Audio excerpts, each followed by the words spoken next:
Hello guys, good morning. This is Labio Grader.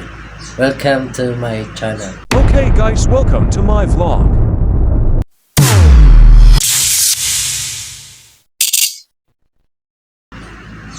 Today's video, ang ating topic is patungkol sa ating mga ratings sa ating taxi driver app ni Maxim. Ang ating topic ngayon is kailangan ba nating panatiliing maganda ang ating mga ratings sa ating taxi driver app? Para sa akin is yes. Dapat manatiling maganda yung ating mga ratings para hindi tayo mahirapang makakuha ng mga booking.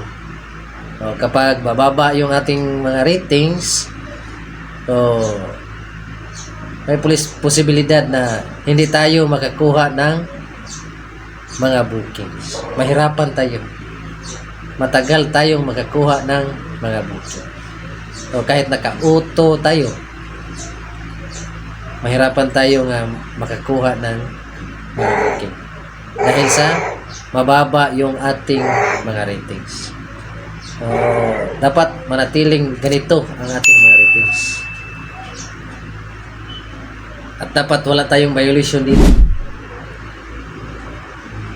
Hindi tayo makagawa ng violation dyan. Kapag meron tayong violation is yan yung maka-cost na bababa yung ating ratings. Okay lang siguro kung isa lang. Hindi masyado mahirap na makakuha tayo ng booking. Pero kung 2 to 3, 4 at mahigit pa, mahirapan na tayong makakuha ng booking. Siguro makakuha ng booking pero matagal. Dapat manatili yung maganda yung ating mga ratings. Ginagawa ko itong video para makatulong sa kapwa ko mga rider na manatili na maganda ang mga ratings. Meron kasing iba na hindi maniwala sa yan ratings kasi hindi daw totoo, pero para sa akin is kailangan nating manatili na maganda, panatiliin na maganda ating ratings sa ating taxi driver app para madali tayo makakuha ng mga booking. Huwag kayong maniwala na sinasabi ng iba na hindi totoo yung mga ratings.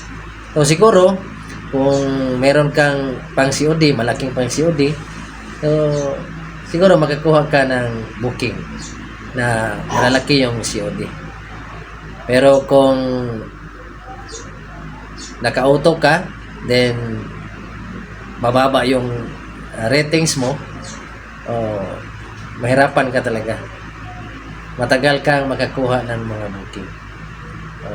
Kaya itong video na ginagawa ko, tips para sa kapwa ko mga rider ni Maxim, na panatiliin natin na maganda yung ating mga ratings.